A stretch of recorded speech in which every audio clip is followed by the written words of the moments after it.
Welcome to Class Conversations, episode 2, where class is always in session. Period. I'm so excited. Yes. Today we're talking about culture clash. Ooh. Well, y'all know me, the one and only, one of the greats, really. K Dizzle, K Dog, Kiddy, Simone Diallo. Type shit. Hi, I'm back. Fatima T. Yeah. I'm back. Fatima B. Are you stuttering? No, that's my thing. I did that last Well, I can't episode, say but I'm y'all know back. I'm today's host. Period. Hi, guys. I'm new. My name is Zaina. Also go by Slay Zay. See, I know the vibes. Should we just jump straight into the conversation today? We're talking leaving. about African Americans and first generation Africans here in America, and we're just gonna get into it and how we feel, because we've seen like a lot of controversy on like TikTok and like, you know, just like little conversations. Diaspora. Diaspora wars. So here's the first question: should African Americans be allowed to reconnect with their culture, their ancestors, and if so, should Africans be accepting? The reason why I feel like we had this question here was because one of us had came by a TikTok and this guy was like, oh, if I decided to get into, you know, say I found out I was Nigerian and I wanted to be a part of Nigerian culture, would y'all accept me? And the Nigerian girl said no. So how do y'all feel about that? So, I think I'm gonna go first. I feel like, again, I feel like I said this the last time, but my mom's American, my dad's African, so I really live literally half American, half African, because I live majority with my mom, and then later in my adulthood, I started living with my dad. And what I'm gonna say, I feel like, yes, I feel like all African American people should be allowed to go and explore their ancestral culture. We have a culture here in America, African, Black people. We have our own culture here, but you should definitely be because white people do it all the time. White people go to Africa and they go and they explore the culture and they look and they see, and African people are so excited and they welcome them. So you should welcome people that look like you. Right. Even if it's from Jamaica, you find out your origins are you're Nigerian. Like anywhere in the world where Black people reside, they should be able to come back to where we were made and where we were created and explore their culture. I agree with you 100%. I feel like people definitely should be able to go back to their culture and connect to it, especially if they're open and willing to, because I feel like a lot of people already kind of like, they shy away from that. You hear a lot of times people being like, as Americans, like, we don't know we're American only. We're not African American. People try to shy away from the African part. So the people that are accepting of it, of course, let them let them want to know what that's about, you know?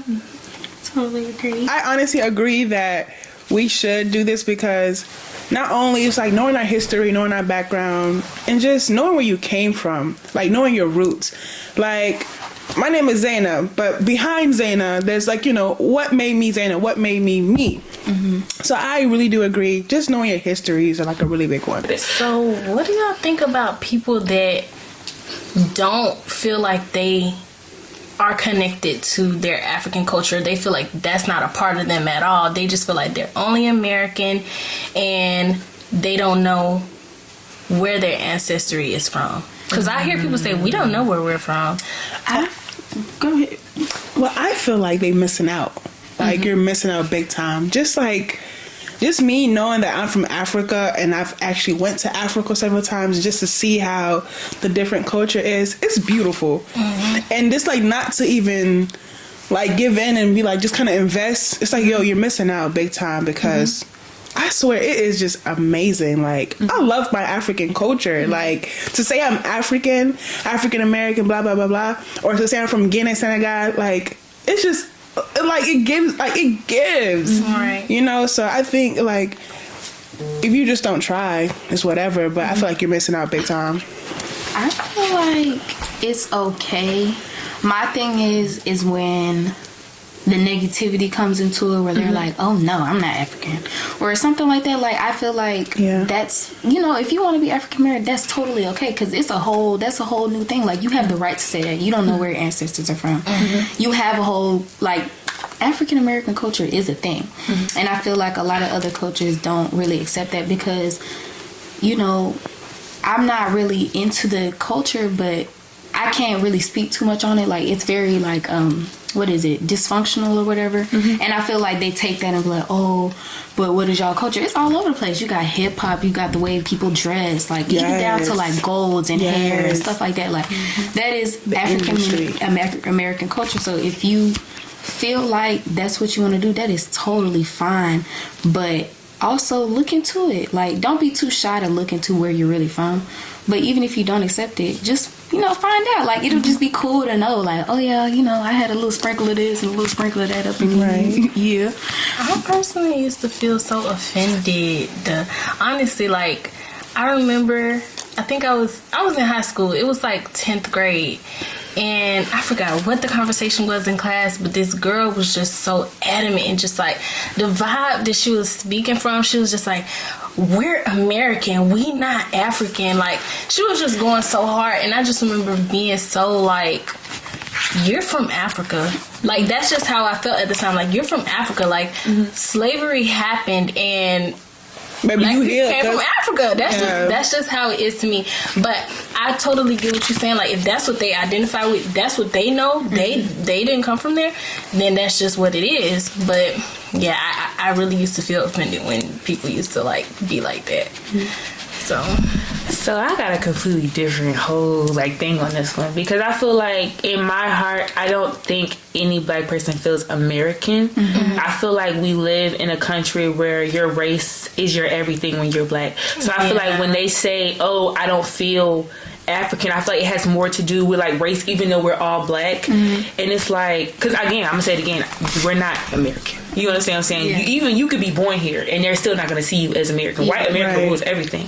So it's like, I think it comes from like just such a racial point, because in Africa, like, minus the colorism, you're African. Facts. You understand what I'm saying? You're Mandinka, you're Soso, you're Guinea. You understand what I'm saying? So, you know, here where you just Black, like, you're not American, you're not African, you're not anything, you're just Black. You understand what I'm saying? So it's really just kind of like that. And I feel like the way I see it as is African culture is so different from African American culture. I feel like the family dynamic, from the way you talk to each other, from the way you treat each other, from everything, like, it is so different. And we're so like into communitism, and we're so close knit.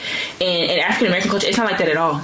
Like, it is not like that at all. The family dynamic is fucked up. And we're not close. Like, it's rare that you find a family, a Black family, that is very close with each other. They help each other. They support each other. There's nothing like you won't go hungry, anything. Like, so I think it's easy to see how you're not like that, how you don't, it's easy to not identify that when that's something that's like so completely different. Like, you don't even, that's something you've never even seen in your own family, in your own house, anything. So when I say family dynamic, I'm talking about like the core, like mom, dad, grandpa, whatever, auntie, whatever. In African families, you got your mom, you got the dad, you got an aunt, you got an uncle, you may got a grandma, you may got a grandfather. And mostly in African American households is mom and child, right? And that's it. Right. That's all you got. Maybe you got a grandma on the side if you're lucky. Right. So if we're comparing that to having so many people in your life, having a village, compared to just having one person, and that's why, like, they call Black women angry in America. That's why they call them that. But it's like, they've been fighting. Like, you raising your kid by yourself. You trying to get your life together by yourself. You trying to do all this by yourself. So it's like, that's what when I say family, like, that's what I mean. Like, the family, that family structure. Yeah. And I do agree with that, because even if there's an African woman that's raising her own child, you still have a village behind you. Yes. Like our community. And that's what I love. Yes. We have each other. We're family. I can go to anybody that's not African and be like, that's my cousin. That's my sister. Yes. You know? How do y'all feel about like other African people like very clearly just being like, no, like the negative, like, no, like, towards, like, I don't want you here type. How do y'all feel about that? You know, I touched on that when we were talking at the library. I feel like it goes back to propaganda and white America, because the way that African Americans are showcased in Africa and how Africans are showcased here is clearly shown in how we view each other. Like, our parents, or not our parents, sorry, Africans, they typically see Black Americans as like thugs and gangsters and all these things. And we remember from being in elementary school, people saw Africans as people with no homes. We don't wear shoes. $1 a day. Just poor, just 50 like cents living in a the streets. day. And that is how they show things to people. Like, It is that's so what they sad. showed us, and that's what they showed them. And it's sad, but white America. She opened my eyes to that whole like thing, because I was riding for the Black people hard, because I was like, why are y'all like talking? Because I was like, why are y'all talking? Like, why are y'all trying to take away some Black people's want to get into the culture? Because I was like, don't pretend like you don't indulge into their culture. Like, every one of us dress in a certain way. I have a pair of golds. We listen to hip hop music, like we definitely are in the culture. I have American friends, so I felt some type of way whenever they were like, no, like you should really like kind of, standoffish, like you should stay over there. So, that's... I relate to you so hard on that, because it's like a war, bro. Especially growing up and having American friends. I had a lot of American friends, and I always used to see myself as someone who was just half and half. Like, I'll just think of myself like best, like Hannah Montana type thing. You live in this life, but you also live in this life. Like, I was on the dance team, spot on, with all my friends, and then at the masjid with my friends, like spending the night with them. That's just what it was. And you hear sometimes like, I'm gonna get mocha. That used to bother me so bad, because I was like that is such a general broad statement. So to piggyback on that, and I trust me, I get what you're saying, but it's like, as we get older, we kind of understand why they say that, but it's not really saying I'm gonna get mocha, saying Americans are not good. It's more like, we grew up different, we were raised different, our mentalities are not the same. So it's like, and it's not saying like they're not good, it's just y'all are not the same. Like, we just don't think the same. Right. Handle situations the same. Right. And they will clash. Right. They have a better understanding. Right. Y'all have a better understanding of each other. Yeah. I'm not friends with a lot of my American friends I used to be friends with, but I have like one or two very close American friends. Right. Like, same. It's just once y'all have that understanding, like she was saying, you're not raised the same. Like, it's different. You come from different households, different type of parenting styles. Facts, yeah. So, like, when you get older and y'all start thinking the same, like, thinking differently. Because, when you get older, like, you're going to grow out of people regardless. Yeah. So, whenever you grow older, you might gravitate towards people that are more like you and handle things like you. But I have a very close American friend. Love that girl. Hey, Mina Bina. But, like, it just depends. Like, it really does depend on the relationship, I would say. Right.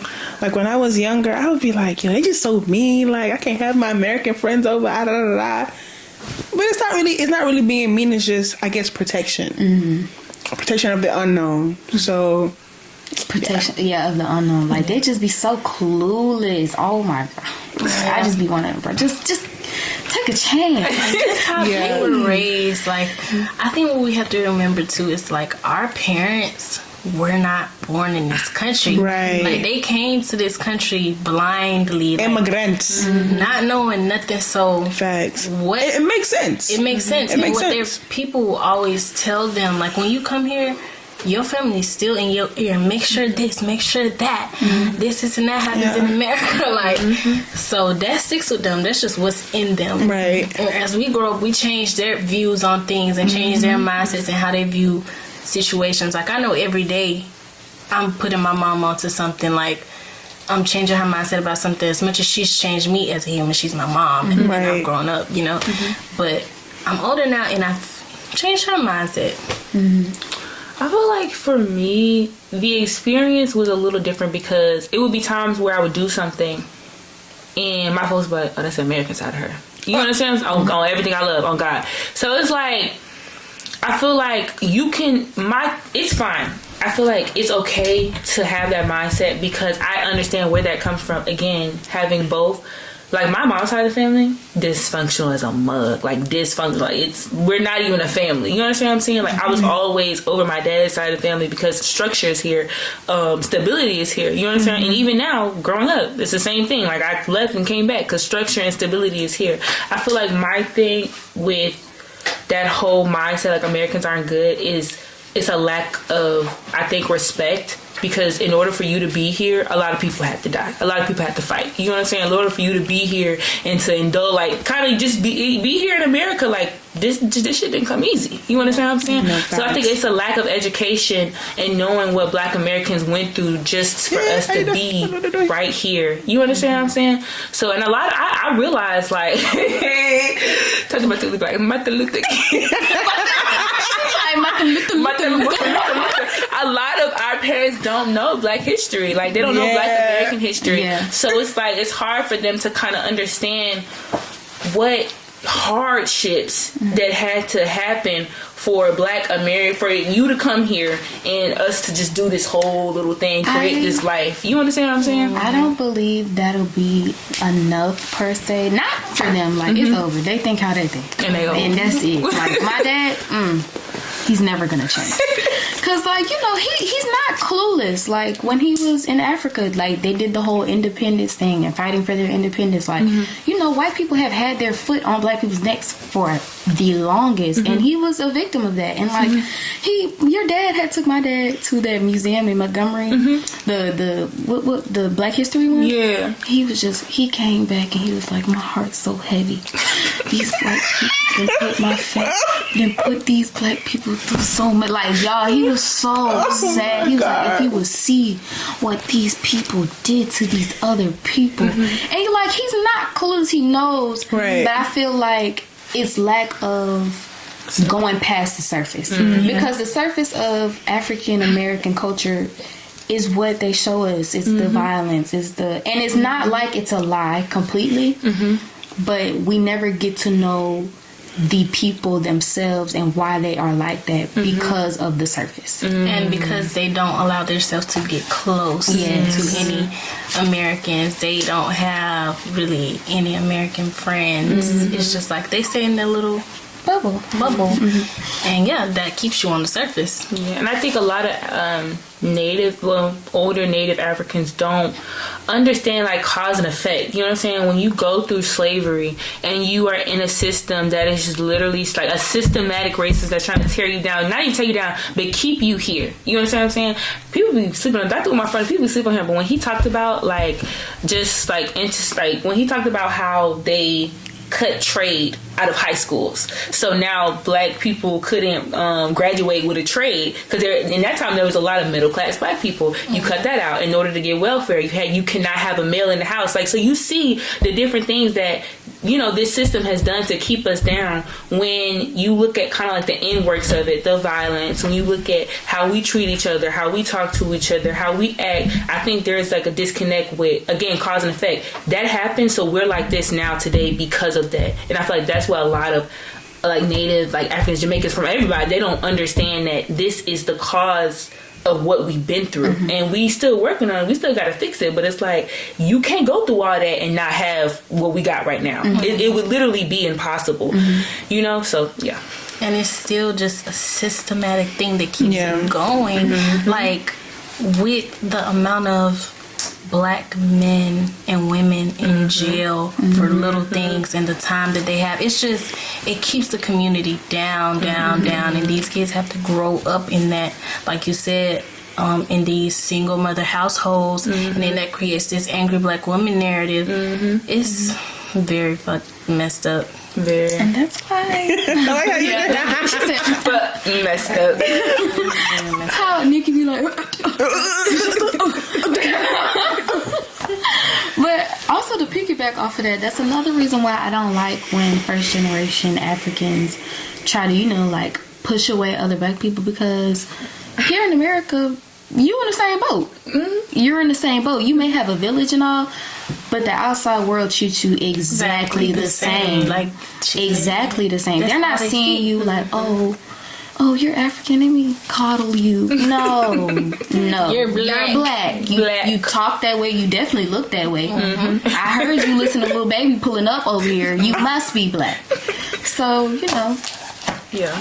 What about how we see people say, oh, Africans don't like us? I know I touched on that with the propaganda thing, but what's y'all's take on that? Like, black people don't like us, and then Africans, what's their combat to that? I actually had a coworker that asked me that recently. Actually, was like, "Hey, is it true that Africans don't like us Black Americans?" I'm just like, where do y'all get this information from? But it's girl. But it's like, and I was thinking, I'm like, you know what? He was like, when we have Black Americans here go back to Africa just to visit, and it's like how us Africans be looking at them and stuff like that.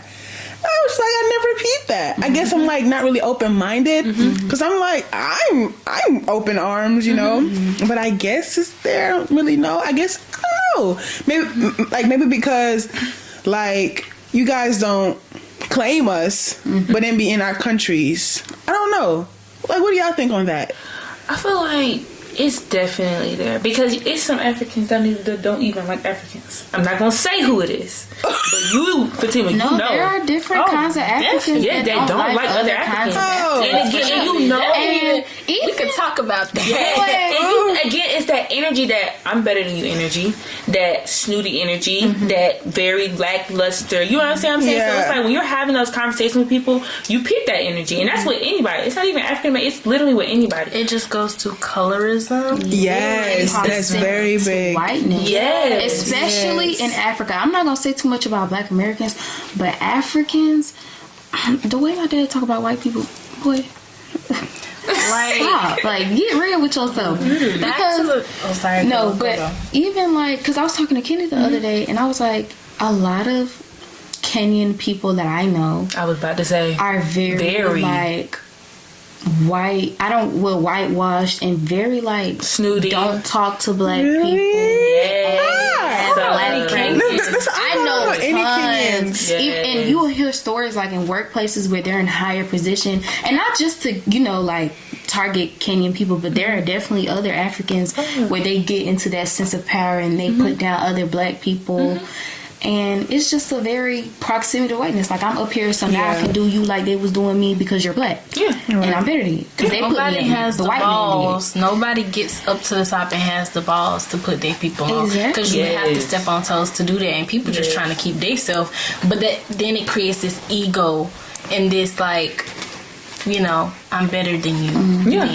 Yeah. And I guess like you said, you're really I feel the root of it is really colorism. Yeah. It's not just being African. I feel it's legit colorism. Yeah.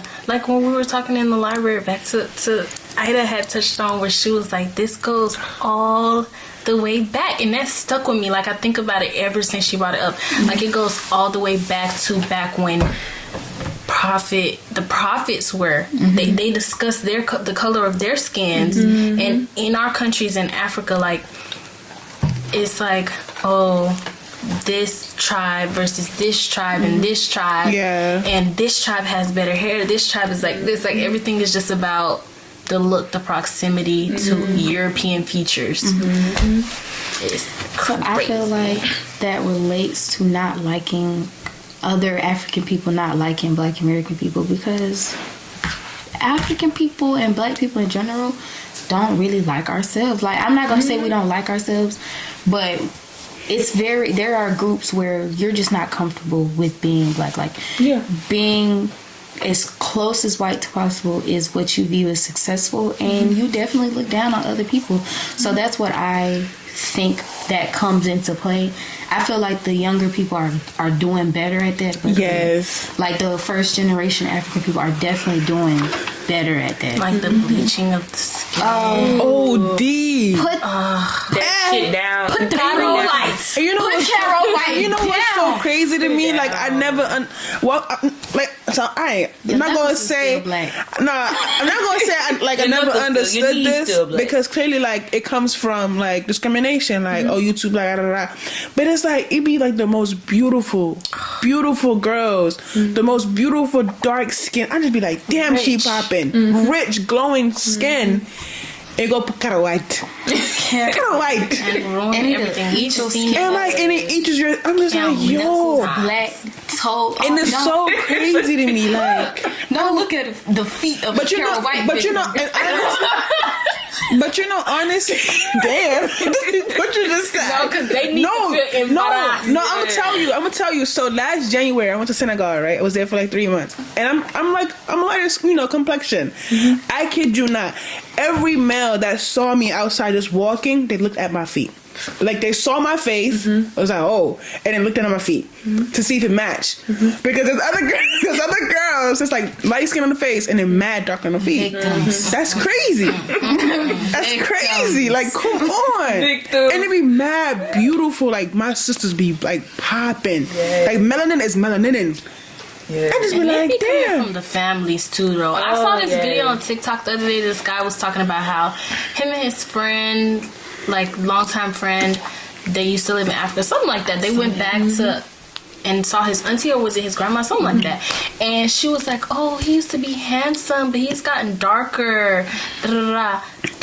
That's can crazy. really play on somebody's emotions. No, it does. Not like it does. And that's the reason why our sisters back home do that. That's literally why all, like, when I went to Senegal, even the old grandmas got burnt face. Because it's like, I'm being so serious. Like, their face is green. Like, it's not even black, brown. Like, it's legit purple and green. That's so crazy to me. And it's because, you know what? The men there go for light-skinned women. It's so, I'm just like, damn, light-skinned girls, yes, it's pretty, but athletes in America, man. Baby. Bruh, You know what? The dark skinned girls are gonna stay dark skinned. you know what? And that's why I'm so happy for Sadio Mane. My man, Sadio Mane went and married an African woman, Senegalese from the village, as you should. This pompalan, this It's so crazy. I'm sorry, I didn't mean to cut you off. Go ahead. Baby, my mom chocolates, okay? Like that one over there. It's living in the background, y'all. And it's, again, my mom's American, and my grandmother is light skinned. My great grandmother is light skinned. My grandmother is mixed, right? So she grew up in a house where it was a majority light skinned women. And my mom, no matter the beef that we have, baby, you couldn't tell her shit. She thought she was bad, and she was. I'm talking about waistless hair, big old booty, no waist. Like, my mom was that The nyash is from your mom. was bad. mother. The nyash is Miss from your Kevin was that girl. Okay, she was that girl. I beg, Soundbite. what? Bing, let me get some nyash, I beg. But no, and she was talked down on, she was belittled, and she was belittled the most. If she, I honestly guarantee, if she was somebody that walked was shy, that she walked with her head down low, and she was docile, that they wouldn't have done her like that. But my mom knew she knew she was a shit. And they wanted to down her. They did everything, even till now. If I go and see my mom's side of the family, they got something smart to say always. That's why I'm never over there, because they always have a little quirk of CC kids. Yeah, yeah, like what? Like, That's We'll just, see this. but Yes. that's just straight like jealousy. That's like Yes. that's just a root of, like, I feel like if you experience that, you know you popping. Like, you know you got it, and they want what you got. It's not. There's nothing like a dark skinned, confident one. Bro, I kid you not, and I said it. Like, when I tell you we have some sisters. I can't wait. Umi, for come that. On me. Aisha. Ida. Biba. Yes. Like, we went to Tulum with Aisha Ba. In the any club we go to, baby, everybody looking at her. Beautiful. But beautiful. Like, mashallah, like, beautiful. When I just be like, Yes, damn. mashallah. And I just hate how, like, us, like, you know, at a younger age, they experience discrimination, because they clearly did. They did. You know, they probably wanted to be light skinned at a point, God forbid, but I'm just like, The stuff it's like, it's bound to happen. Yeah. I knew a girl personally who was dark skinned from a younger age. She's lighter than me to this day. Yeah. And when I noticed that off of social media, I'm just like, yo, shorty light skin. And then, I'm gonna zoom in on your fingers. I'm gonna zoom in on your knuckles and your toes. Don't I'm let just your like, toes be out. yo, 'cause I'm violated. Strap. Like, why? Tennis shoes. Don't ever put on Mad a beautiful. pair of Mad beautiful. And then y'all do this, like. The light skin don't even be pretty though. I ain't seen pro D. Okay. It look good. No, It be the facts. veins popping out. Yes. Oh. Me, I'm sorry. Me, I'm not light skinned, but if someone bites me, I'm bruised. I have sensitive skin. Light skins have sensitive skin. Trust me. I want that melanin. If you pinch me, I beg. I have a bruise on my arm. Like we.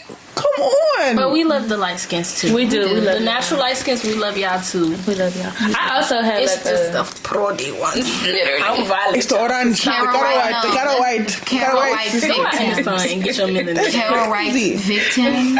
We're talking to you. Victims. Okay. But I mean, this just shows you how deep rooted the division is all across the world. The division between African Americans and Africans. It's just division, and it's all caused by the white man. Okay. There we go, sister. Ready. Because that's gonna always be my root right there. Period. I feel like this is a topic question, but I feel like we kind of touched on this. How has white supremacy affected the relations between Africans and African Americans? I feel like we Definitely. Do you want to come in? Now that you're done, come join. You might have some really good. Get in. I didn't get up. Just pop in. Like, it's so random. Like, I know y'all didn't just do me like that. Yes, we did, honey. Yes, get me like that. It's okay. It's okay. While she getting ready, somebody speak. Okay, so I feel like, I love that she's coming in because she broke it down so beautifully. But white supremacy, not only our relations between each other, but just our attitude. Again, we talked about it already, that proximity to whiteness, and it's so from Africa to here. It's some people who just view the closer you are to them, the way you talk, from the way you dress, from the way you walk. We all know that black white man look. We all know, okay? And it's like you I don't know, like your whole face, just like it's just all like, like Damn. shit. But I'm sorry. All I heard was black man was like, yeah. I don't know if it was. like we know, and again, I love Dr. Umar. He's a little sketchy. Dr. Umar is amazing. I'm sorry, I love that. He got moments where it's like, all right now. But he coming on down. He But be Dr. eating Umar down. much. And he said he has this theory about interracial relationships. Come on, Ida. And I just feel like I agree so deeply in. Because y'all make jokes about me. Y'all be like, oh my God, y'all gonna marry a white man. I promise you, I would never do that. Because first of all, I want somebody that understands my experience as a black woman. I don't want nobody questioning me on my experiences as a black woman. I want somebody that gets it. But not only that, is when you marry a white person, you marry into white culture. You're marrying to reap the benefits of white culture. Whether it's love, we can understand love. But again, you are marrying black men marry white women to get closer to proximity to whiteness. And I don't care what nobody say to me. That's literally the truth. Love can be there. That's fine. But let's not act like let's not be real with yourself. You pick Susie for a reason. I feel like that can be subconscious. I don't think they do it on purpose. That's what I'm saying. Yeah, it can definitely be subconscious because, the white man. Yeah. But I was going to touch on that because you was like, I was listening to a podcast and they was reading Reddit and it was like, oh, I married this black man, this white girl. Yes. She was like, oh, I married this black man and he used to always talk down on black girls and, he just said he loved me so much. But now that we're married and we've been here for years, I feel like he married me so he can get into my privileges. And lady, you're messed up. Can I say that? Because you knew he hated his kind. You married him anyway. And now that you know that he married you for that one reason, you looking at him sideways. Bombastic side eye. The white man. But just to Hi, Ida. hey guys, I know y'all saw the last episode. I to be in the house, but just to talk on the topic in a way, I just feel like y'all said, it's definitely from history. It's history that's just playing over and over and over. Traditions, perspectives. You know, if it's deeply rooted in you, and then your grandparents went through it just keep following generation by generation, because we're never addressing it. You know what I'm saying? It's never being addressed. And then you still have systems in today's society, and it's still adding more conflict into those, like, into it. And it's like a lot of people don't realize it. We still have systemic racism. They put it in the system now. It's not like up front and close now. You have to look deep and be like, oh shoot, there you go, right there. That's why it don't get talked about. Because the crazy thing is, yes, there is a big gap disparity between African Americans and Africans. And I feel like is a reason why is because, like I said, the white man has played into brainwashing the whole world. Don't get me wrong. It's not only Africans and it's not only black people. There's a reason why black people feel the way they do. Because imagine you by yourself, you got the whole world, not just white men. You have the Indians, you have the Arabs, you have the Hispanics. Everybody looking down on you. Everybody looking down on your race. And on top of that, you don't have you feel like your voice is not heard. Because when you go to these other countries, not saying that everybody not saying all white people or all Arabs and all of them is racist, but to the majority, yes, they are. It's there. It's there. We witnessed it. I witnessed it. Yeah. So and just in Islam, it's not in Islam, but amongst Muslims it is. Yes. And it's very disheartening, man. Like, as a black person growing up, and people start saying, "Oh, black is not beautiful," you gonna start to believe it because that's what everybody else is saying. Look at it. Look at the caste system. Their caste system, their whole system is. If you're a lighter complexion, you're gonna have more resources. You're gonna be higher in society. The darker you are in India, the more you are prone to be poor and be of the lower class. And on top of that, that's how their system is, and they cannot work around it. Or if you have dark skin, they're telling you to bleach it. Africans are not the only ones bleaching their skin. Right. We're not the only ones. You got Asians. Asians. Them being pale is their whole thing. And that's all of Asia. If you're tan, the Indian people, yes. You're talking. They want you to be and pale. they call you rice farmers. That's so sad. They say rice farmers. I love Chinese films. So good. Bollywood films oh yes, girl. Shorty said rice farmers. I've never heard that before. I love it. They like being I'm not even talking about white. Light skin. No, I'm they talking go. about pale. And that bendir, bro. White. Yeah. And then whenever you're a little darker, I just feel like hard times. I feel like it has to have gone way past slavery time to start it. And that's why I bring up the part, like, if you're a Muslim, you're gonna understand this, but like, I just feel like that's just Shaitan doing what he do. Because honestly, if you think about the Adam and Eve story in like Islam, right? And the first sin was he told Allah that he was not going to bow down to Adam because he's made from fire and Adam's made from dirt. So he thought he was better than us, humankind, because he's made from fire, we're made from dirt. It started there. It started right there. And he's like, well, his whole agenda for us in society is to put so much hate and put like conflict between us where we hate each other and like where we're not on our deen and stuff like that. And guess what? He has succeeded, y'all. Really? There's no way, I don't know, there's no way this would come off unless Allah say everybody's gonna love each other on this dunya. And which we know that's not gonna happen by history. Because y'all literally, this man said he's better than that. And what is people doing? They say, if you light skin, the lighter you are, the more white you can look, you're good. I mean, you know, and the darker you are, the more shitted on they're gonna think of you. And the crazy thing is too, when people think of heaven, what do you think of in your head? White. When you think of hell, what you think of? Darkness. So they see our darkness as what? So many different It's so many things. Exactly So just that in itself, and y'all, I didn't think about that until I went to this art exhibit, and it was this white wall. Right? It was so beautiful, right? And then there was this other side where it was dark, looking like hell, like demonic, right? Tell me why the lady asked us what we all think of each wall, right? Everyone was saying, we think of this as a guardian, like positive, that one is negative. Tell me why it was the opposite. The white wall was grief.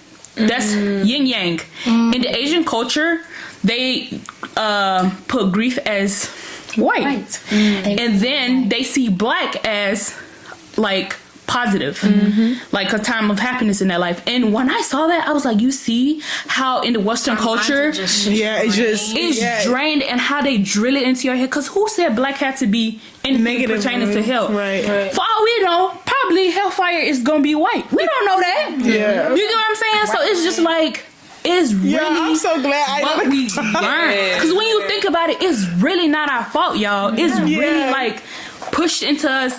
Like, y'all, we all know who control the world. It's like the Western. Like, so many countries depend on the Western, like the global North. We're just gonna say the global North, global South. So like, it's just so much that these people have done.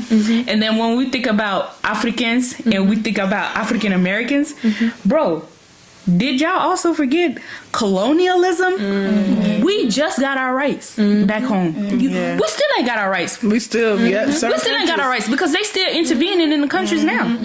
So we still ain't got our rights. They put this the same way that people was enslaved here. We was enslaved in our own countries. On top of that, we was working in fields. And guess what? They put disparity amongst the light-skinned people and the dark-skinned people too. And then on top of that, you had the Arabs come in too. And then you have people that want to say, oh, they're Arab. Like, the Fulani tribes. Like, don't get me wrong, we from the Fulani tribes. But they steady want to say the Fulani tribes are mixed or light because of the, you know, and the Ethiopians because of the Arab settlers that came in. Which it could be true. But at the end of the day, you still had dark Fulanis. Like, people that are dark. I'm dark. I'm Fulani. I'm dark. So why am I not looking? You get what I'm saying? So at the end of the day, we're all Africans. It don't matter if you light, dark. We all human. We all come from... We're all human beings. We all bleed. We all are men, women. You get what I'm saying? So it's just like, what makes being white or black really special? That's my question. Like, what is different? What makes it different? And that's I always wanted to ask someone that's really racist. Like, I've never encountered someone actually coming towards me and being really racist to me. But I want that person to come to me one day. You know why? Because I want to be like asking that person on a deep, deep level, what makes you hate me so much? Because I have my theories, but like, I want to make sure they're right. My theories are right. Because like, why you don't like my black skin? Status. Why? I think it's status. You think so? I 100% believe that it's... I think it's deeper than that, but I think on the surface, literally on like the surface level, I think it's status. Again, it goes back to thinking you're better than somebody. I think when you look at why, again, you just see in the way, the whole dynamic of it. White people believe that they are better than black people. Yeah, they do. Number one, they don't. I feel like what white people overlook, and this is how you know, a lot of them just don't give a fuck about slavery in general. I don't think slavery even enters their brain as something that's bad and that's happened. I feel like you cannot feel empathy for something that you have not experienced. Even us, literally, like you know. So I think that they don't really kind of take, again, what I just talked about is the cause and effect of slavery. They look at us and they're even taught different things. They're taught finances on a whole different level. They're taught everything on a whole different level. So that they know that you're more educated than us. They know, they know that they're on a different level, and it's kind of like a ha ha ha moment. Like, yeah, I'm better than you. Right. And I feel like like, this isn't really pertaining to the topic too much, but I feel like this is important to say. I will not entertain no conversations with non-black people about black things, because I feel like it's kind of useless. If a black person comes to me and says, I've been through A, B, and C, what else is there else to talk about? Why do I need to talk to you about it? He said it already. Why does it have to come? Why do I have to then discourse with you about it? It just kind of gives that see, you Yeah. understand what I'm saying? Like, look, see, you see, like that's how I feel like it gets. And I feel like any no black person should be entertaining our racial experiences. If you're here to listen, then that's a different story. But to converse and go back and forth, no, that's crazy. Definitely. And then, also, I feel like Africans and just black Americans don't really understand each other because like I said earlier, you can't really understand somebody unless you've been through the same experiences. So yes, they can empathize it. They know the history. They know everything. But they have not experienced it the same way that the black Americans experience it. And they don't see that black Americans are still put in a system in the U.S. Yes, because Africans, when they come from back home, they have the mindset, okay, I'm gonna work. Right. The minute white people see African American, African, they be like, well, they hard working, they gonna work. And then on top of that, they're gonna be like, they're different. They already put us differentiating us already. Yeah. They already differentiate us. So we're working hard. But when they see our name, they automatically know we're different from the black Americans here. So they're putting us differently. And then that's what I feel like Africans don't understand. It's like we already have, let's say me and an African American go apply for the same job, right? They see my name is African, they're going to pick me. Because I'm African. But we still, because they be like, oh, well, we know they're gonna work. We don't know about that part. They already put our black Americans, their narrative, black American, and I feel like that's where the divide is, because they still dividing us. That's the thing, and that's why they're still dividing us. It's like a subconscious thing. Like even what you're saying, you would like to know why. They could give you an answer, but all of this is just subconscious. Like, it's just in people. It's just in us to be like this. It's embedded, It's embedded in us. And going back to not knowing how another person feels, like how someone in a different situation feels. I saw this clip on TikTok. Y'all might have saw it. It was this Netflix show, and this guy it was him and a girl. They were in this competition to win, I think, like $1 million. And she was telling him all her struggles, like why she should win and why he shouldn't be in the competition. Like, I come from this and I come from that. And he was in the game pretending that he wasn't broke, but they ended up finding out that he had money. And he was like, okay, well, like when she found out, he was like, okay, well, you went through all that stuff, like all I could do is listen, but I don't know what you went through, and I don't. He ain't lying. I don't really care. Like, you don't really care. Yeah, like I feel like that was insensitive of him, because I feel like you could. It was. But he, like you said, that he don't understand what you went through. Right. You went through a whole different lifestyle. He was rich, had a bullet, had all this stuff, and you came from like not having, and you're working hard your whole life, and both of them were white. Like, even with them, they have like, of course, white people have privilege, period. Yeah. But they be having their classism too. Yeah, they do. They most definitely do. They do. And I feel like for the other guy to listen to that and be like, I don't know, like, I don't care, dude. I feel like he was very insensitive of that, because I feel like you can listen to somebody and not understand how exactly they're feeling, but you can empathize with them. You get what I'm saying? Because like you have to always try to put yourself in other people's shoes, right? Because if you was in this situation, how would you feel? I feel you like get what I'm saying? All the world is like being able to have good understanding of other people. That's empathy. That would solve a lot. That would solve a lot. It would change everything if you could just have. And I guess some people just lacking the feeling of being able to empathize. Yeah, I think it's just the human nature to be very selfish. You don't truly care, even if you do sit there and pretend and If you don't care about themselves, you really, at the end of the day, girl, I want that money still. Bye. I don't care. I mean, he could have sat there and been like, oh wow, that's really sad, but deep down inside, girl, I still want this money. Right. Yeah, so, he just said what he was really AKA greed. But that all comes from money is the root of what? Evil.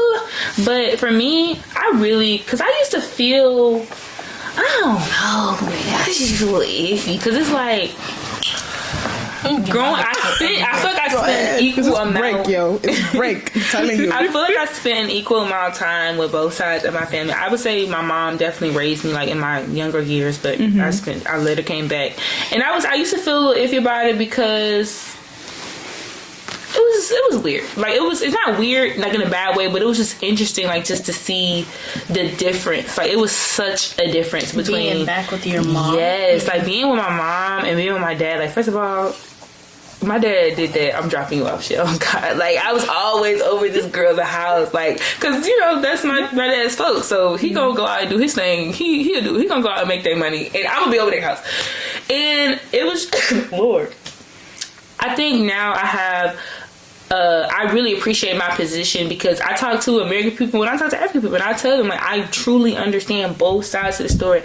I think African culture, I think it saved me because I feel like it put me in such a. And I was talking to somebody, he said, Black American people, and this is such a truth. Look into African culture. Look at how they treat each other. I swear to God, if you sit here and think that we all like each other, baby, and I'm not talking about us, but like in general, like we all like. That's not the truth. That don't stop us from doing business with each other. That don't stop us from helping each other. That don't stop us from watching. That's not gonna stop me from watching your child. That's not gonna stop me from doing anything. And a Black African family, if you don't like he, she, that's it. I'm not helping. It's a wrap. It's a you know what I'm saying? So it's like I appreciate African culture so much because it's taught me how to be with. It just taught me so much, like about family, about community, about like there's nobody in our like here in Birmingham. There's nobody in our community that's gonna be down bad homeless in the street. That's not gonna happen. It's never gonna happen. Too. Respect. Respect. That's a big thing between the two because. Like you said, if they don't like if a niece don't fuck with her auntie, it's fuck my auntie. Literally, forget my auntie. Let me say that. But in our community, it don't matter. When you see your auntie, you gonna have to say Onjarama. Nah, don't let you know. Yes, if you don't want to, yes. Like you said, your name will get tarnished. You will be the next 205 talking about. Like they're gonna be talking about you. They're gonna be talking about you. Like, she don't have no respect. Yes. No manners. Don't nobody marry this girl. It's like. No, honestly, piggyback on what she was saying about the whole like we still support each other's businesses. Black people do better. Because in the shop, you hear this all the time. Like this girl, she had got her floors done by somebody, and I guess he messed them up, but he didn't do them right. And he was like, "And this is what I get for supporting Black people." You mean for supporting your own kind? Go. Is that what you mean? Black people I want to see Black people succeed. And I hear that all the time. That right there is just the worst thing out of everything. Like we can't help each other get to the next level. We just won't do it. And it's like I feel like stop. I just feel like also it comes from their history. Not gonna lie, I'm not making excuses for it because they can work on it. But I also feel like the history of slavery and how you couldn't be as attached to your child and your family members because your family members were either separated or they died early on, or like your father was put in prison. Just stuff like that. So you trying to be strong, especially the Black women. We try to be strong. You try to put your heart to the. You like, man, I can't just think about him. I have to think about myself because in certain situations, y'all, the parents, y'all.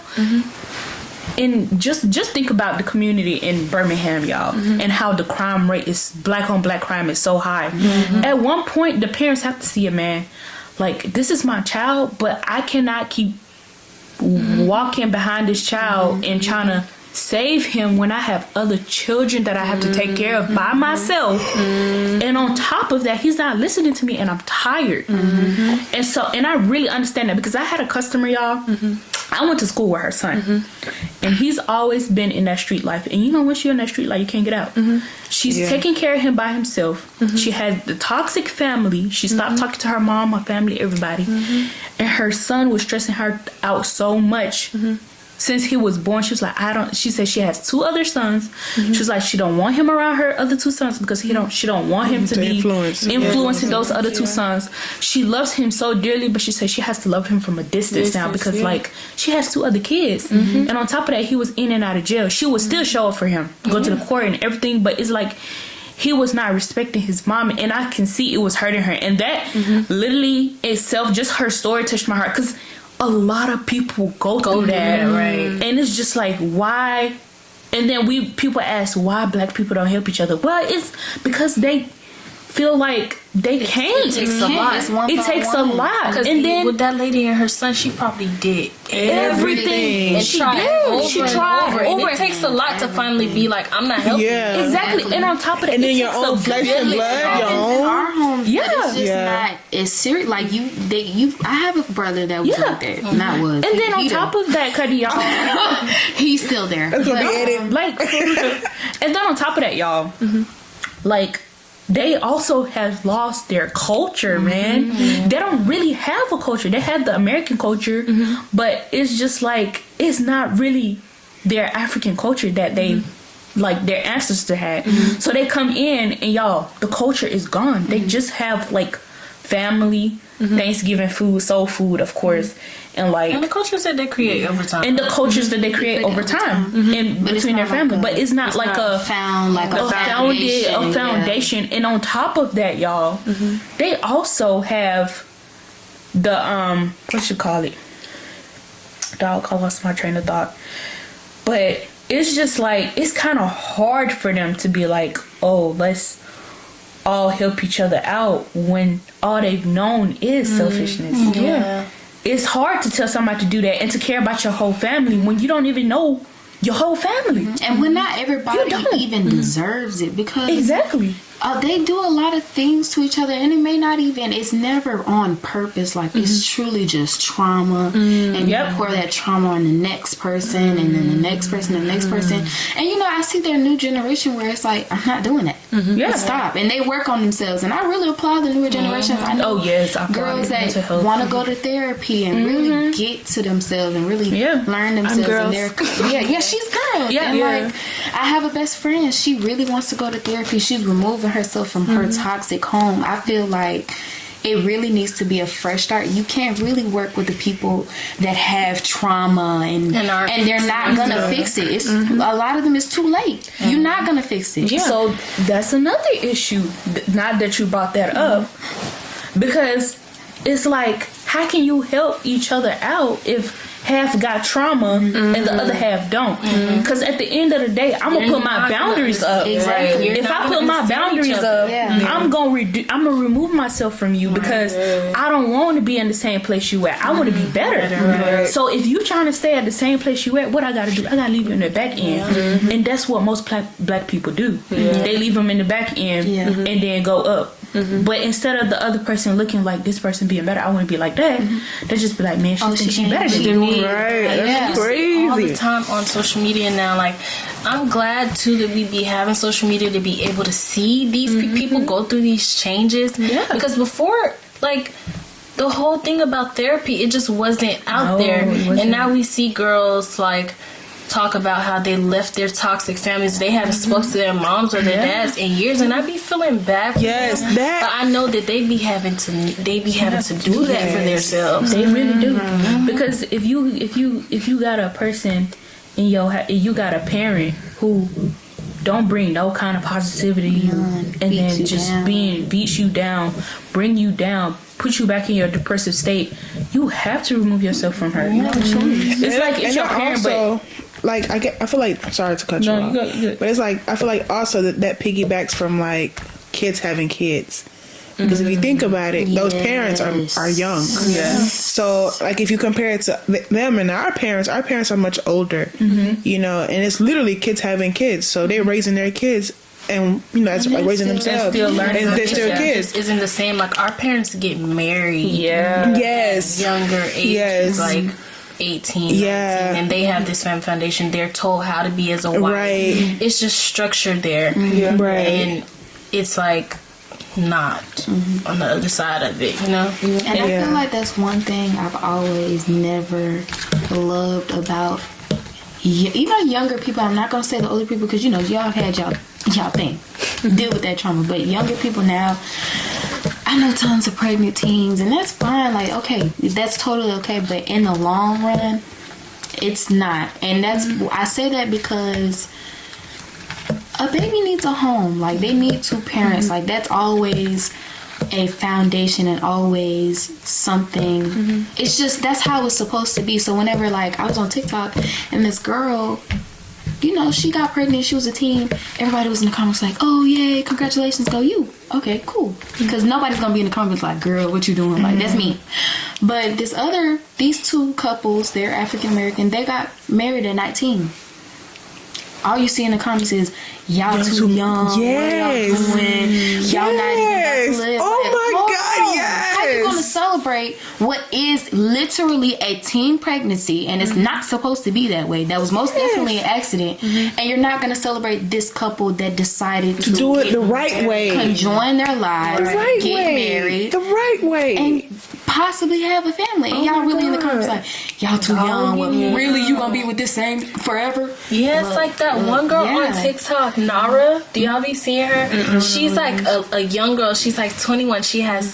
She's pregnant now with her third child, and she's married. I think she got married at like 19, and she like lives this black girl luxury life. She cooks for her husband every day, and black women be in her comments hating, like because they want that. because they want that. They want jealousy. that. They just want be in the that. comments like, you that young, you marrying this man, throwing your life away. I want to She marry living a him luxury bad. I want to life. be here next year. Hey. Get off the street. Somebody pick me up off the street. And I'm so happy. I'm so happy that y'all talked about like the teen pregnancy and stuff, because my mom had her first children at 17, right? And she kept having kids, kept having kids, and I ain't gonna tell. Me and my mom is not cool, boy. We're not cool. And it's like, it's been like that for a very, very long time. And it's like, growing up, I'm happy I'm the person that I am, and that God gave me the brain that he got and the heart that I have, because from a young age, I knew I wasn't like my mom. You know what I'm saying? And it's like, when I say that, people like are shocked at that, but it's literally the truth. Like, she had a lot of animosity towards me, a lot of jealousy towards me. And I honestly think it's because she saw that even if you leave me right here, right now, I have a family that's going to love and support me. You know, like, you was with somebody who had a family that was loving and supporting, and they took care of me. They bought me clothes. They did everything. And it's like, I think there was a lot of jealousy and animosity there, but it was like, that relationship with her and having to understand her trauma and why she act the way she don't even know why she act the way she do, but I know it's because of her life. I know it's because of her mom. She had a bad relationship with her mom. So it's like, it really is. That's why I say, like, it's deep in our culture. Trauma is so deep in the African American culture, and it all starts with the family dynamic. Because if my mom was African or Muslim, she wouldn't have had the life that she had. Not even a little bit. She wouldn't have went through none of the shit that she went through. She would have been able to at least have some type of quality of life. Like, my mom, she had a very hard life, and that was very hard on her. And it's like, that's something that I had to understand very early to kind of rationalize why she was treating me the way she was treating me. Yeah. And I'm great. Again, African culture has saved me, because I promise you, I have a tendency to kind of run away from things when I feel a way about things, right? And it's like, it taught me to stay and to work things out with your family, to not run away. Like, I remember my auntie has said to me multiple times, like, we're your family. You understand what I'm saying? Like, we're never going to leave you. Like, don't try to separate yourself from us. We are your family. We're going to be here for you no matter what. And it's like, that has really instilled in me to, no matter what you're going through, because I get my feelings hurt quick and real bad. You know, quick and bad, baby. Quick and bad. I get my feelings hurt quick and bad, and it's like, that has taught me to stay where you stay put, because this is where you love, this is where people love you, and it's taught me to keep these relationships, fight for these relationships, thug it out, do it out. We got into a fight and she deserved to be at home. Yeah, she runs away. I looked outside her car one day and That's funny. I'm crying. That's funny. I'm quick to leave, bro. I'll take my bed. I'll take my pillow and I'll go and sleep downstairs. I'll sleep on the floor. I will sleep on the floor outside if I'm really mad enough. But it's like, nah, that's OD. I promise you. My friend, you leaving. If I'm mad, you leaving. You gotta go. What? That's OD. I left her. She went to the living room, and I was about to go get her. I was like, nah, she could sleep on that whole couch because I ain't even do nothing that day. No, what?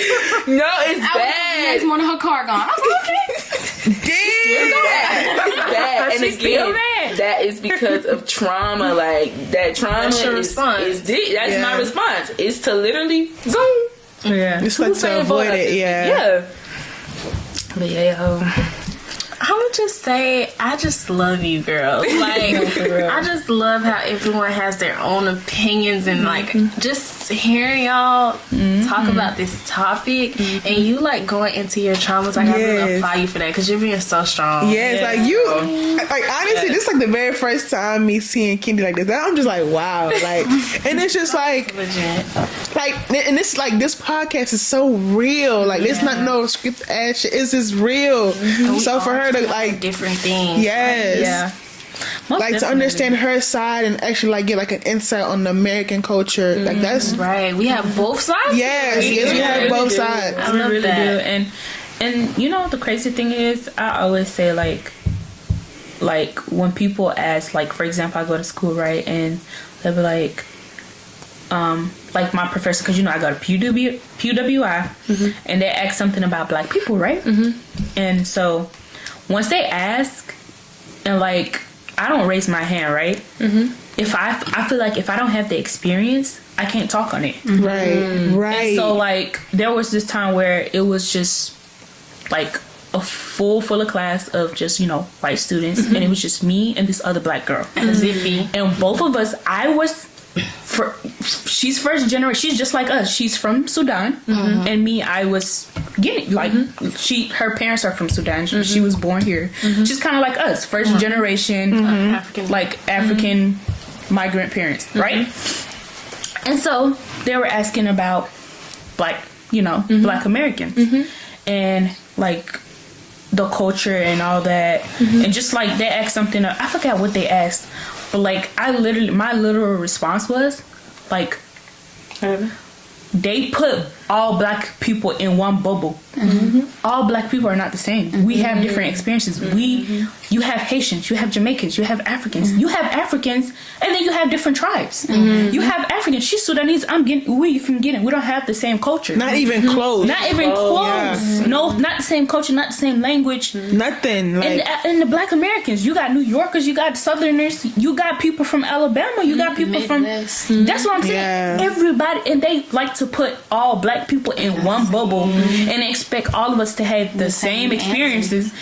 And it's not gonna happen because we all different. How they look at us, they see us like you said. They see us and they just see a black face. They just see a black face. Can I please tell a funny racist joke? Okay. No, it's not a racist joke. It's an experience. Racism is not funny. We on the way to Atlanta. I know this. We on the way to Atlanta. You know, we stop at this like very rural area. We stopped to get gas, but it was Bojangles right there. Chicken spot. She got On the burger. way into the Bojangles, I hear this white man ask this black man, "How's the chicken in there?" I know you would know. That's not even. We go in there. We buy a family meal, big dumb bag, half a gallon of lemonade. that's black people. I'm happy as hell with my little big bag. We in the car eating in front of the gas station. This white man comes up to the window and goes, "Bojangles chicken." Mid-bite. We were all with our big ass drumstick in our hand, like. See, this nigga just say that shit like what? And he was Bojangles chicken, and I was like, And it's not even like. I was right here, like. I would have been so scared. I just slowly put my chicken I down. wasn't even scared. I actually started laughing. 'cause No, I we was started like, cracking up. No, he's Did he Ed. just- I would have said he's Ed. I'm like, he bro, if you just- don't get I your was Ed like, ass was from my that- fucking window, you gotta be bent right. Like, what's wrong with you? Was that For real? racism? I was thinking about. Was that racism? Like, we just all kind of sat and just we were talking about what just happened. Like, wow. Wait, so your mom and dad was in the car? No, it was just me, Kendi, and Nina. We was on the way to Atlanta for her birthday. Chicken, big old drumstick. Dog, that's fist. crazy. Nah, that's crazy. No, that's really crazy. And you know, I hate that. But They're it's the bold fact that- nowadays. It's the fact that like some white people don't even realize that they're being like saying something offensive. Yeah. Micro- They don't realize it until you address it. And I feel like once they say it, you need to correct them. Like, I'm so quick to correct somebody. Like, if you say something offensive, I'm be like, you know that was offensive, right? I don't Like, correct. I make them think. No, Yeah. I will correct you so you can know why you're wrong, so you won't say it again. I don't Because if you correct say it again, hillbillies. I know you're doing it on Have purpose. any of y'all experienced racism? Because I have experienced. Just when I was a little girl. I experienced it in high school. My 9th grade year, I was going to Hoover. Ooh, I experienced it. Yeah. And when I tell you, Crackheads go to that school. this had me distraught. Like, it was in my science class, there were these two guys. They were like the goofballs of the class. Like, they would mess with everyone. And I can't remember what the interactions were, but I just remember the guy always messing with me and like being racist in a way, not verbally, like not direct, more not indirect, indirectly. Until one day it was direct, but before it got direct, I just remember going home every day. I'm like, Kevin, bro, my brother. I'm like, these two boys in class, they just been being racist to me, and it's hurting my feelings. Like, I'm a sensitive girl, and back then I was ultra sensitive, so I was just like, every day I would hate going to that class. Then one day, me and him got into an argument, like me and the redheaded guy, and he was like, and you wonder, because I remember before that I was telling him, you just don't like me, like, what did I do to you? And this day he was like, and you wonder why I don't like black people. Y'all, I swear to God. And after that, I was just like done. I asked the teacher to move me and everything, because me and him were like around in the same group. And yeah, I didn't really do anything about it besides like move I'm out sorry. that But table. did you tell the teacher exactly the I situation? told the teacher the situation, but he didn't really care. Yeah, they don't care. Yo, Yeah. you know, see, like situations like this be making me want to fight people. Oh yeah. This shit right here. And the guy's name was Ryan. And then they want to call us a mad black Ryan. woman. F you, Ryan. If you're looking at this. Ryan, I would have violated you so bad. No, for real. I This got over that, hand but I remember with a that back was with a like- cocked all the way That back, was like bro. a Like, huge deal to me in my 9th grade year. I was like, wow, I'm really dealing with racism for the first time. Like, no, I've dealt with that. Even like with Arabs, like he just did not like me. I've dealt with Hey, that. Aya? Yeah, like I'm like, I shouldn't have said Aya. Like, No, like we speak the truth here. But like, yeah. but I dealt with that. Like, I've seen it happen. What about being in the military? Have you felt Yes. it? Yeah. Yes, It's just a like horrible feeling. Like, if you think about it, like even like in Ramadan, like when it's like when we go to their masjid, and it's crazy, like for me saying their masjid because it's our masjid, it's everyone's masjid. But it's like when you go there and you pray, you literally notice how like the sisters, they like their colors. You come and stand next to them, they move. I've witnessed that. I've seen that. I've witnessed that, and it's so. I'm just like, damn, sis, do I smell? No, I smell good. So, But my You know? question for that is, do you think you're gonna get into Jannah? Like, I'm not here to judge nobody, okay? But do you really think you're gonna get into Jannah being like that?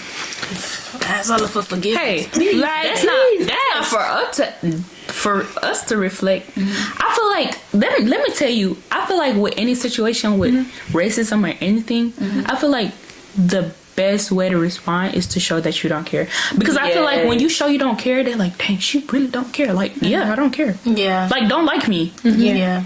You think I want you to like me? Do you think I really fuck. care? I don't care what you think about me because Are you me, putting money in my pockets? I'm looking straight for my Jannah. You keep messing your stuff up. On the day of judgment, who gonna be over there mapago? Not me. So that's my response to everything now. I try to not react to a lot of stuff now. As y'all can see, I was crazy back then. But now I try to not react because it's like, what am I reacting for? Right. yeah. When you react, they want you to react. When you don't react, who looking stupid now? You. I don't. Right. You the one looking I stupid. did my 7th and 9th grade. Yo, I'm telling you, now. nah, like, and I'm glad, like, I'm still growing up. Because, yo, if you know me, you know me. Like the old me with a body. is what's that makeup artist name? Bubblegum. She know what's up. Attacked. Bubblegum, she know what's Don't up. watch No, me. I'm blocked. She blocked me. No, but it's like, yo, like, my age is like really, really humbling me. Like, honestly, because if you, like I said, if you know me, you know me. And it's like, back then, I would have reacted for sure. I would have given energy. Now I just be like, now I still give energy, but it takes me a minute. Like, it takes me a hot minute. But if I'm, like, you know. Yeah. And it's just sad. I don't know why. It's just, it's so sad. And like for you asking like if I've like experienced that in the military, I've had. And not being black, but like being Muslim, like, you know, because I wear my hijab. Yeah. Like my scarf. And it's okay. Like there's people who are like, you know, that are ignorant, that lack knowledge of these things, you know. But I've, kid you not, at basic training, I heard a person came up to me and was like, what are you, a Taliban? That was supposed to be funny? I didn't laugh. You don't see none of us laughing. I was like, that was funny? oh, that was funny. Deadpan. And everyone else was like shook because everyone at basic, like, so like me coming to basic training, I was like always that quiet person. I was quiet, nice. And, you know, when you quiet and you're nice, they get comfortable and they walk over you. So I'm like, all right, now I have to show them who Jenabu is, because all I see is Jallo. Like y'all only see Diallo. Y'all don't know who Jenabu is, bro. I will go crazy on you, you know? So like after that, it was just a wrap. Like you talk to me, I'm talking to you crazy. Like look at me crazy, I'm looking at you crazy. Like I was just, I don't know. Yeah, you knew from then, like, okay. Yeah, because and it's crazy because I'm like I'm coming here with peace because you know I'm chilling. Man, being a black Muslim woman, It's hard. Yeah. It's hard. We're double target. No, we're triple. Because first of all, we're women. First of all, we're black. Second of all, we're women. Third of all, we're Muslim. And that's the most hated people in the world. Baby, if you don't carry your Glock on you, Three, all three. What is right there? just carry the glizzy on you. Was it double homicide? Triple homicide. Triple homicide. Oh no, I violated. And that- I just people tried this day. That's what You said, makes damn. And I always say this, y'all. For my black queens and my Muslim black queens out there, please be aware of your surroundings.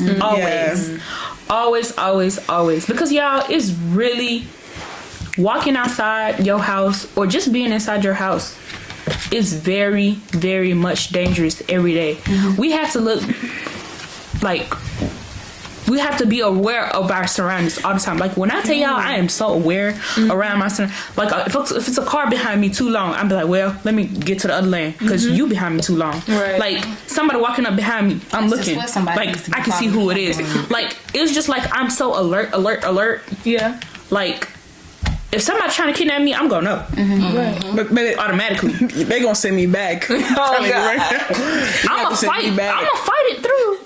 But like, seriously, You don't want me, bitch. you took the wrong one. I'm ready to die because you know what it is. The way I'm gonna have Ika could see on me the whole time, and your ass gonna be messed up because I love that little man. his people. You gonna be so messed up. On my way back from New York at Tata apartment, y'all, me, Tata, all the kids wanted to see me and Umha leave, so everybody got on the elevator, y'all. And it was the other lady on the elevator. She was going to pick up her son. Tell me why the elevator just stopped. Nah. The elevator just stops, like, at the highest floor. Nah. So the light cut out everything. Nah. Me in there, like, I'm over there reading. I have to go to see you. Everybody else in there just, like, chattering. I'm like, Lord, don't let this thing just drop here. That video on TikTok was like, those like girls, I guess like from a party, something, African girls, and then they got stuck in the elevator. They were all like, Chineke, Jesus. That was so funny. I know exactly. They were like, Jesus, I'm a Jesus name. And they said all that. Jesus. But I was so weird. I'm like, yo, this is us. This is literally. And then for me, Allah, like, yeah. My message to black women, just my upbringing and stuff, I would just say give yourself grace, give yourself time, give yourself patience, and choose you first. If you don't got no kids, you don't got people to worry about, choose yourself first, because I see so many young girls. I have this friend and she's really, really young, and she's just so concerned about other people, and I tell her all the time, you are the prize, you're the priority. Even down to my best friend, I tell her all the time, you're a diamond, you're a gem, you're the prize, you're the priority. Love on yourself. You know what I'm saying? Because it's so many times, especially that older sister syndrome, it's real. You understand what I'm saying? So much responsibility gets put on us. So much so much stuff gets put on our shoulders. Replace the love that you missed out in your life with the love that you have for yourself, and it's real and it's deep. And then you're gonna see the trajectory of your life. you're gonna see the people that you welcome into your life, the man that you pick, how you treat your kids, everything. So I think it's all about, and this is so corny, but it's not. And it's cringy, but it's not. Love. I think love, literally, like, because I used to be young, I'm like, man, but it's like, for real, like, love cures all. Love is really the key to everything and anything. Love yourself unconditionally. Love yourself more than you love anything other than this world, because at the end of the day, it's gonna be you and yourself in that mirror. when it's time to go. And So it's gonna be you and yourself in that grave. You literally, so it's like love yourself, pick yourself, and give yourself grace, give yourself time. Love on your other black women. I have the Setter group, literally. Like I love the Setter group. I love the Setter. I love the Setter. I love the Setter. But on a deeper level, I love my friends. I have the team. I have Nina. They've been my friends for so long, and they love me. They have replaced so much love that I've lost in my life. They fill me with love. You understand what I'm saying? And I feel so. I feel so blessed that I have these people in my life. Like they listen to me. They deal with my BS. I deal with their BS. It feels unconditional. You know what I'm saying? I know it can be conditional, but it feels unconditional, and I feel like that's what really matters. So that's a little one too. Yeah, black women. I love you guys from infinity to infinity, and I think we should all remember that, especially as black women, we are that girl. Like. It may not seem like it in so many things, in so many ways, but we are the blueprint. Yes. We are. So just remember that. They want to be us. It's evident in so many things. So like Kendi said, love yourself because there's nothing better than that. And you're unstoppable. When you have that self-love, you're unstoppable. Or when you're going towards that, even if you're not fully there and you're trying every day, you're putting in the effort to love yourself, it's going to show like in how people interact with you and how like they treat you and how you treat other people. So yeah, just keep that. Yeah. My message to Black American girls, African American girls, African girls, whatever you want to be called, have grace for each other. Find a common ground between the two cultures. I feel like just mesh. Please mesh. Like, just understand each other and get the chance to just be open. Always be open-minded about new things. Everything. Black man, do better. That's a whole nother subject. Do better. Okay? Black man, black woman, steer away from the whites.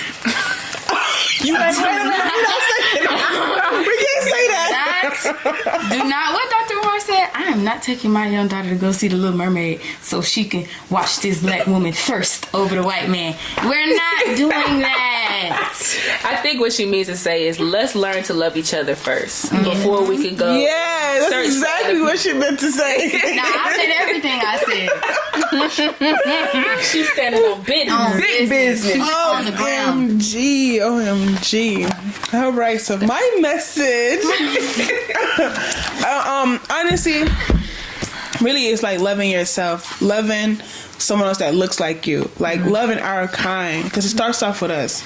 We have to change this narrative, and for us to change it, we gotta, step forward and do that.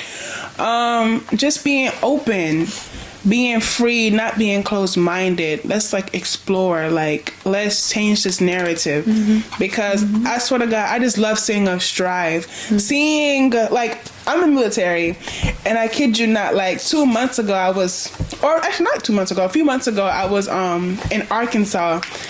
And I was walking, and it was a 4-star general. For us, that's a big thing, right? And you know who it was? A black man. When I tell you, I got so hyped to shake his hand. I'm like, yo, you just don't know, you are you're the GOAT. Because just for us to see that, you rarely see that. It's always an image of a white man, a white man, a white man.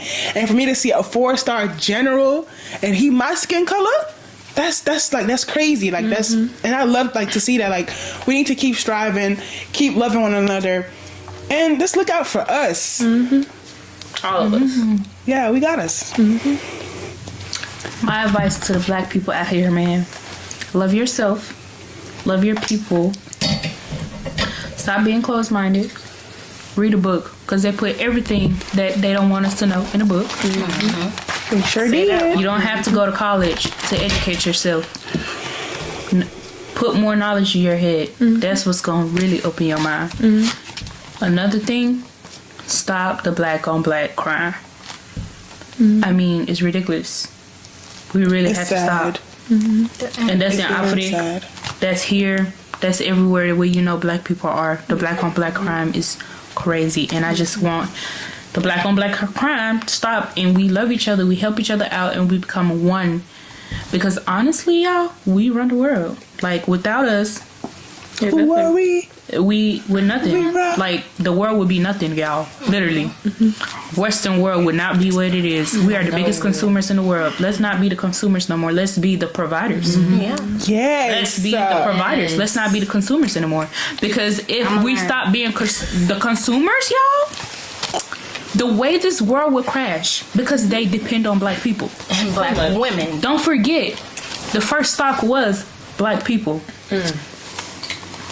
And they just turned us into the consumers. Every market out there is targeting black people because they know we're the consumers. Start becoming the people who provide and stop being the consumers. The minute we stop being the consumers, we will be somewhere. And the way to do that is to read a book. Like she said, it's in the books. It's in the books, y'all. Please.